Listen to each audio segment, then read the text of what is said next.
You're tuned in to Agriculture Today, and I'm Chevy Lynn Vasky with the K-State Radio Network. Tyler Cozzens and Brandon Dodd with the Livestock Marketing Information Center kick off today's show with a cattle market update discussing cattle on feed and beef cold storage stocks. K-State small ruminant specialist Kelsey Bentley continues the show as she discusses preparation for lambing season and the new Lambing Resources for Beginning Sheep Producers publication. Today's show ends with K-State Fisheries and Aquatics Extension Specialist Joe Gerken as he addresses red water concerns which may be caused by the organism Euglena. That and more is coming up ahead on this episode of Agriculture Today.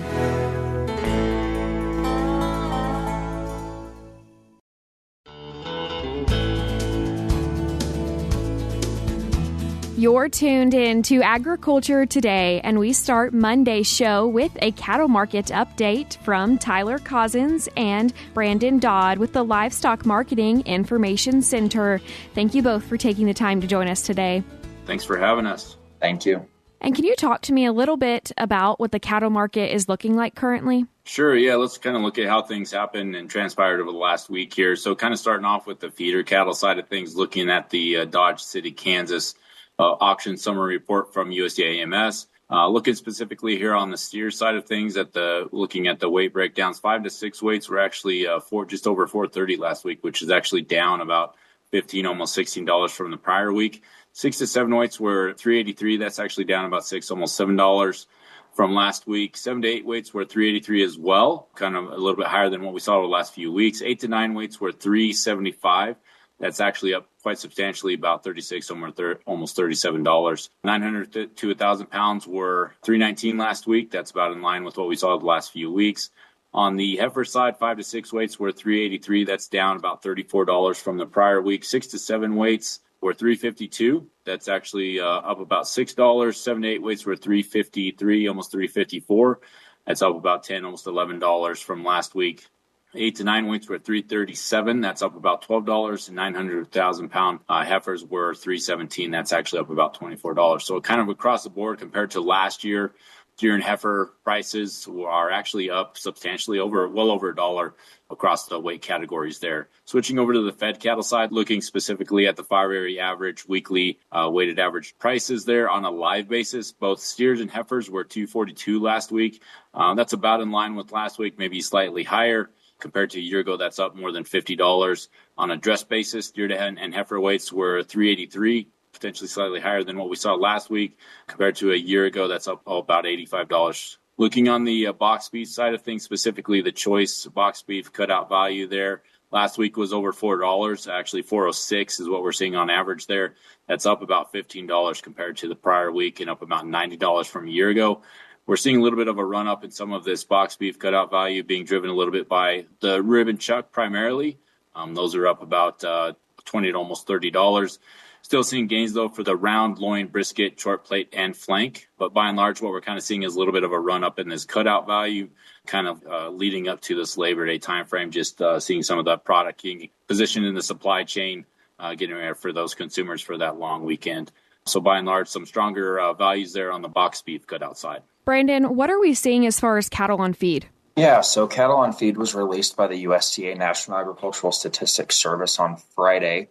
This month's report provided a bit of a summary on feedlot operations in July so that we could get estimates for what cattle on feed numbers looked like by August 1st. So overall, compared to the report last month, which came at a bit of a shock, placements, marketings, and total cattle on feed were all outside of analyst expectations in June. But this month, events were all in line with pre-report estimates. On placements, NASS reported that just under 1.6 million head of cattle were placed into feed yards, which was about nearly 94% of what we observed last year. Pre-report expectations had assumed placements on feed would be down by a minimum of 6%, and the realized event ended up only being 0.1% lower, so nothing major. Marketings of fed cattle was also as anticipated. In total, marketings fell by about 5.7% to just under $1.75 million. The exact same situation as with placements. Marketings were down only 0.1% more than the minimum forecasted decline. Given declines were observed in both marketings and placements during July and within the range of expectations, this also drug our August 1st cattle on feed number down, but it was within expectations. Total cattle on feed was forecast to be down on average by roughly 1.9% from last year. The report was down 1.6% and brought total feedlot inventories to around 10.9 million. So overall, there wasn't anything super exciting in this report, but we can go over some of the information we internally took into consideration that motivated some of these reports. Some information to consider with placements are, number one, the lack of feeder cattle entering the U.S. across the Mexico border. New World screwworm continues to keep ports closed. Historically, imports of feeder cattle out of Mexico on a volume basis can be assumed to contribute anywhere from about 3 to 5% of the cattle placed into feedlots during July months. In recent years, that value has been a little bit closer to 5%. But geography is important. The recent losses in feeder animals were definitely more apparent last month in states like Texas, which saw declines roughly by 25%. And then interesting, actually, Colorado also saw some large losses by about 24%, but whether that was New World screwworm related, we don't entirely know right now. Feeder cattle receipts are also important to keep an eye on. They don't provide the most direct one-to-one relationship, but they can provide a bit of insight into whether we're seeing producers sell off more or less of their calves earlier in the year. In July, overall feeder sales were about 4% higher than they were a year ago, but when we look back to the last time we started expanding the herd around 2015, last month we were still seeing higher relative sales volumes by about 540,000 head. Some sentiment among analysts is that we may be seeing some more domestic producers take advantage of the higher prices that we're seeing right now. Prices are normally on the decline at the moment going into the end of the year, but next month's report for August should be more telling if these patterns are actually unfolding. When we take a look at losses and placements by weight categories, we're seeing similar stories here, and that general losses are overall being sustained across the board, especially in states like Texas and Colorado. Kansas actually saw some increases by weight group in some instances. On the marketing side, the number one thing to track here is what's happened with daily slaughter throughout the month. Fed cattle, so steers and heifers, the animals that we're seeing in the feedlot, saw slaughter fall by about 6.1% in July in total. The value can be a bit off, but it can still get you within the ballpark of where marketings will fall. In that statistic, declines in heifer slaughter were more noticeable than steers. They fell by about 8.5%, whereas steers were only around 4.6%, which kind of brings us back to that conversation on what's going on with herd rebuilding. If producers are going to start selling off calves early this year, weight groups will definitely be important to watch in coming reports, but also the number of feeder heifers that are sold. In July, we saw heifer slaughter decline nearly 9%, but the number of feeder heifer receipts only fell by about 1.4%. So whether retention is underway still remains to be seen. But overall, cattle on feed was not the most interesting report this month, which is good in the short term for hopefully reducing at least some of the volatility we've been seeing lately. Tyler, can you talk a little bit about the July cold storage report? Yeah, so that was one of those reports that we got this last week as well that kind of gives us another piece of information as far as just overall supply availability on the meat side of things. So this information that I'll discuss here is as of July, so most recent information there. So let's look at some of the breakout from the report. Talking here specifically on the beef side of things, total beef in cold storage in July was actually up 1% from last year to 398 million pounds. NASS does report two different categories on the beef side of things, boneless beef and beef cuts. Boneless beef in July actually increased about 1% to 357 million pounds. Beef cuts on the other side in cold storage actually decreased 2% to 41 million pounds. So kind of an offset there on the boneless beef and beef cuts, but still by and large seeing a little bit of an increase in just overall beef supplies in the supply chain. Switching over to the pork side of things, we continue to see total pork and cold storage track below year-ago levels with July at 405 million pounds. That's actually down 11% from last year. That large decrease in pork stocks was seen across the board with lower levels in the reported categories from NASS.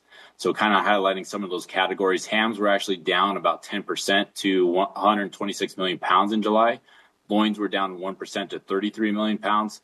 Bellies decreased substantially from last year by 25% to 32 million pounds in July. Spare ribs and picnics were actually the exception, with both reporting increases from last year. Spare ribs rose 5% to 62 million pounds in July. Picnics were actually up about 15% in July to 7 million pounds. Looking at the chicken side of things, Total chicken and cold storage actually increased 3% to 757 million pounds in July. A lot of that was driven by breast meat, which actually increased about 12% in July to 225 million pounds.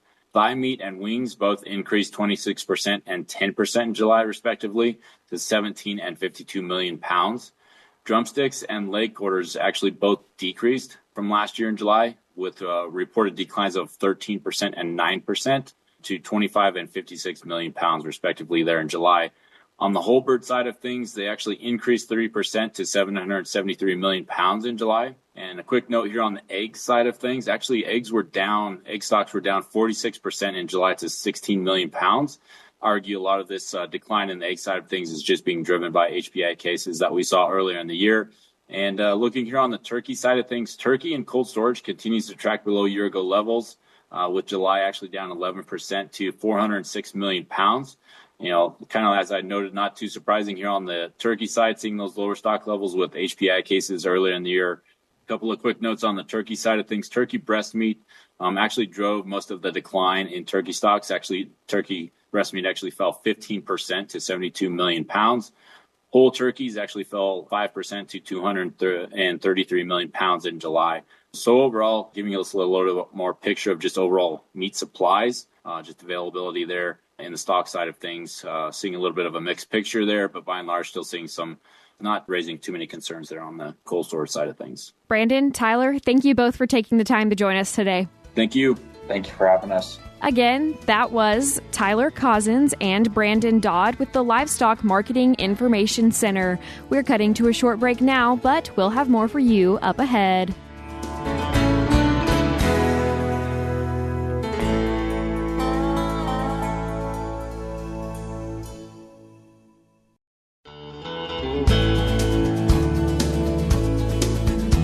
You're tuned back into Agriculture Today, and we continue today's show discussing a new publication titled Lambing Resources for Beginning Sheep Producers with K-State Small Ruminant Specialist Kelsey Bentley.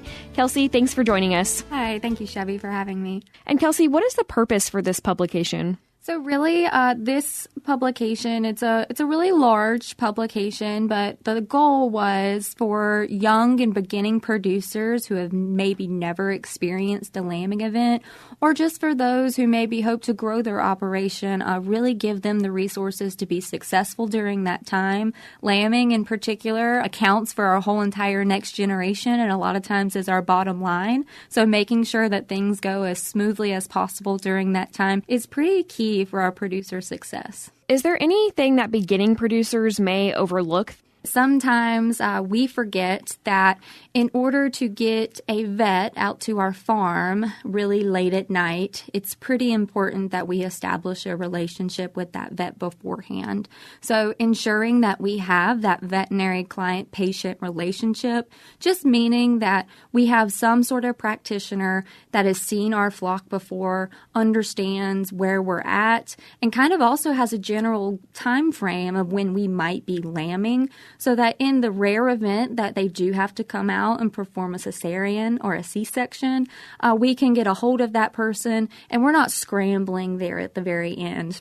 I'm also all about just being prepared during lambing, I think is another really key thing to set us up to have success through that process. So ensuring that we follow this really helpful little supplies checklist, make sure that we have general things like clean towels, disposable gloves, or even a record-keeping system. But also we remember to have some veterinary items on hand, which you might actually have to kind of get from your vet, whether that be prescription drugs or an OB snare or anything along those lines. And then finally, when those lambs do hit the ground, I like to process them fairly quickly. So ensuring that we have those supplies on hand as well, so we don't get lambs that get too large for elastrators or elastrator bands or anything along those lines. And then ability to be able to nourish that lamb through an esophageal tube and having colostrum and milk supplies on hand is always better to be prepared for worst case scenario rather than us have to run out really late at night or early the next morning to try and track down whatever replacer we can get our hands on. Kelsey, can you talk just a little bit about that importance of the first colostrum or milk for that lamb? Yes, so colostrum is vital in setting that individual's trajectory throughout their whole entire lifespan. So I do a lot of my research on colostrum, and I think I call it liquid gold. It truly is that.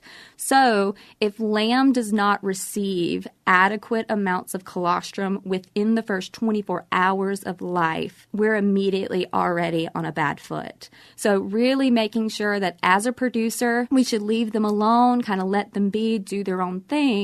However, within that first 2 hours of lambing, we need to at least ensure that we have stripped out ewe or removed that kind of waxy plug from both sides of her teats, just to make sure that lamb can in fact get colostrum. And it's also a good way for us to go through and kind of see some of those half-bag ewes that maybe we didn't know were hiding around, and give us a good idea of if we need to graft the lamb off. Something as simple as that really sets us up for success, because I'm even guilty of it myself. You'll see lamb appears to be nursing, and then all of a sudden, lamb looks really skinny. We're like, what's going on? And come to find out, maybe she's only milking out of one side. Maybe we didn't do a very good job of stripping her out. So even while it can appear that lamb might be nursing, it's good for us to just go ahead and strip out ewe and make sure everything's working appropriately. And then if we realize that we have a problem, we can step in and do interventions, so we don't have to see that lamb get to a point where they're skinny and now we have to step in and kind of solve that problem. What's the difference between colostrum and milk? So colostrum is going to be the first form of milk that mom produces. It's going to be really thick and kind of not very viscous. It might actually be hard to get out of you, but that is going to be packed with tons and tons of beneficial antibodies that, as I said, kind of sets the trajectory of that lamb's path in terms of immunity. So lambs can passively receive antibody from mom during that time and really set them up for things that they might experience within their environment. Whereas milk is kind of anything that's produced after that initial 48 hours. And I think the really importance between the two is we have to remember that if we do have an event where we have to pull a lamb from a ewe, milk replacer is not a substitute for colostrum. So anytime that we do have an orphan lamb or we have to remove a lamb from mom, it's really important for us to either have a frozen source of colostrum from a year previous, or maybe we just go and milk out that ewe enough to the point where we can get approximately that lamb's colostrum needs and go ahead and just tube them with that colostrum. So milk replacer should not be the first thing that lamb experiences, and it's really, really vital for us to ensure that they get that colostrum, whether we leave them with mom and they do that naturally, or we maybe have to supplement them if they become a bottle or an orphan lamb. Kelsey, can you tell me about some issues that might occur if you start a lamb on milk replacer instead of colostrum? When we're feeding kind of in that critical 48-hour window, lambs have a really sensitive gut because we want them to be able to passively get that antibody. So we almost have like kind of a little bit of a leaky gut. So milk replacer, especially if it's not mixed appropriately or anything like that, is a little bit too harsh, and we can actually have some of that milk replacer leak out of that leaky gut, which we want in the form of colostrum because we want them to get all of that antibody. But so it's kind of what we consider to be, it burns up their gut. And what we'll notice in those lambs is they'll kind of have a pot belly, they'll be a little sluggish, they maybe won't grow the way that we would ideally like them to grow. They're always just going to kind of be a little punky, especially if we start them on milk replacer. You will often notice that with that, we see a lot of diarrhea, we see a lot of gastrointestinal upset. So anytime we can provide them with colostrum during that initial 48 hours, and then maybe it's a little bit easier for us to switch to some sort of synthetic milk replacer where we can mix that up really quickly and then transition that lamb onto a bottle. You kind of mentioned a little bit about leaving ewes to do their own thing. What are the signs that producers should be looking for when it's time for them to step in and help? So every ewe is different, and it's always kind of hard to say, but I think when we're talking about first-time ewes, there's some pretty typical behaviors that we can expect. Some sort of nesting behavior. They'll paw at the ground. They'll look kind of restless. They'll try to isolate themselves. They'll try to go hide in the corner. They often won't be the one standing kind of with the rest rest of the group. Now, that's not to say that every ewe is going to behave exactly appropriate. Sometimes we won't see ewes necessarily go off feed, and sometimes we do have some atypical behaviors. But in general, we can expect to see some things like that ewe might refuse feed night before she lambs. She might isolate herself and will also just look generally uncomfortable. And then if we start to see some of those things, if possible, and we have an area where we can provide a jug or that small 5x5 kind of lambing pen, it's probably appropriate for us to go ahead and maybe move her over there and give her a space where she can go and lamb out, especially if our cameras are kind of oriented towards that area. It's a good idea for us to just go ahead and move her over.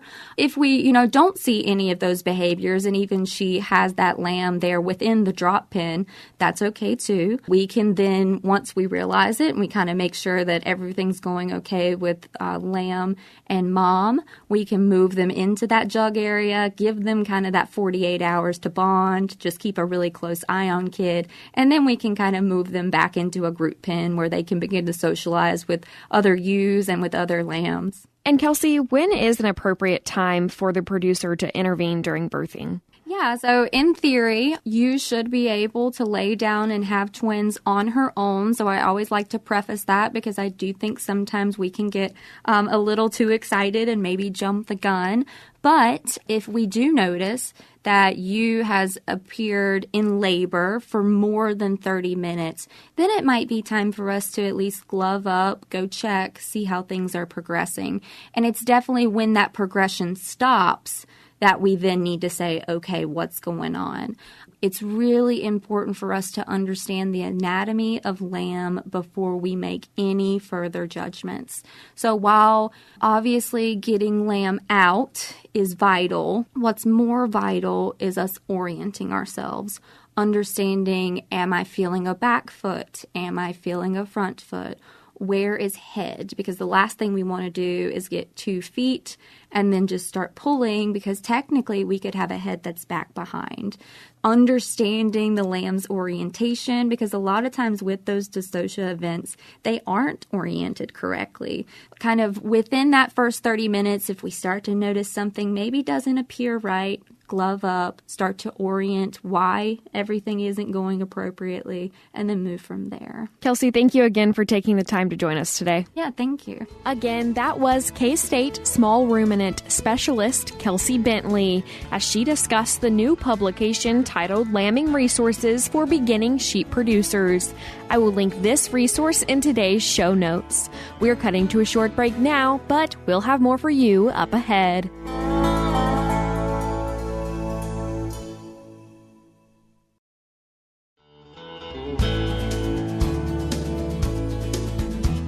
You're tuned back into Agriculture Today, and we continue our show with Joe Gerken, Fisheries and Aquatics Extension Specialist. Joe, thank you for taking the time to join us today. Thanks for having me back. And Joe, you've been getting some calls about people seeing red water. What's going on with this? So there's a single-celled organism called Euglena, and Euglena are common around the world, including in the United States and Kansas.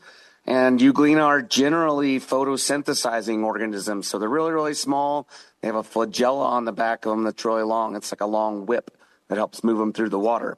So they're normally green, and we don't really notice that they're there. But there is a certain type of Euglena called Euglena sanguinea, and that can make astaxanthins. And that fancy word is just a term that means a reddish color that they can produce. So those astaxanthins can make the water look red or rusty colored, and that can be concerning to a lot of people. Is there anything else that they should be worried about related to this organism?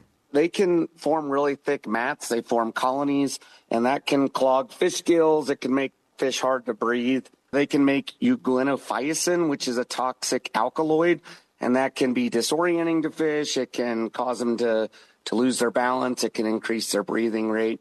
So there are some concerns with these Euglena that we can see. We don't really know what they do to livestock. And so if you have livestock and you see a bloom, it'd be something that you probably want to get them an alternative source to be able to drink from. The other thing that can happen is that these Euglena can cause drops in dissolved oxygen, and that can cause water quality issues or cause critters to have problems surviving in the pond as well. And so there are some things that we want to worry about if we start to see that rusty color in our ponds. Is there anything else that it can be commonly confused with? Yeah, so blue-green algae, they have that name of blue-green, and they typically are that John Deere bright green color. But there are blue-green algae that can form these reddish colors. There's also some bacteria that can fix iron, and that can make the water look a little bit red. So there are some other things that we can see, but this time of year, if you have bright red coloration, Euglena is probably the most common thing that we would see. And if you're experiencing Euglena, how should you treat this? Yeah, so normally Euglena are going to be found, and these blooms are going to occur when we have warmer water temperatures. We have a lot of sunlight, so sun can penetrate into the water, and we have high nutrient loading.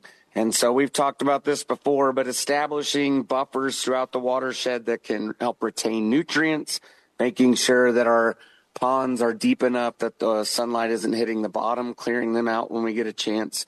All of those are good things that we can do to help prevent the Euglena blooms. If we do see a bloom, you can treat them with a chelated copper algicide. This time of year, we'd want to be a little bit cautious about that, because if we kill all of these Euglena that are growing, that can cause drops in dissolved oxygen. So you really want to kind of try to get ahead of this. When you first start to see little pockets of Euglena popping up is when you'd want to treat them with a copper algicide of some sort.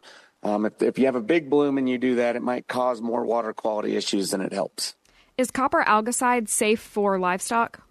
Yeah, so if it is an aquatic safe version of it, I always recommend reading the label and following the rules and regulations of whatever the label says. But most of the copper algicides are safe for most livestock. Copper can cause problems, especially with sheep, and to some extent goats. And so if you're having those critters out utilizing the pond, it'd definitely be something that you'd want to keep track of. And is there anything else that people should keep in mind this season with other organisms or Euglena? Yeah, I think getting out to those ponds and making sure that we're keeping that water as clean as we can. Livestock prefer to drink clean water, so the cleaner that we can keep it, the better off it's going to be for all of our critters that are using it. Things like, fencing off livestock or making sure that we're establishing some riparian buffers to keep that water as healthy and safe as we can is really important. Joe, thank you for taking the time to join us today. Thanks for having me back. Again, that was K-State Fisheries and Aquatics Extension Specialist Joe Gerken. That's all we have for you today on Agriculture Today, but we'll be back with more for you tomorrow.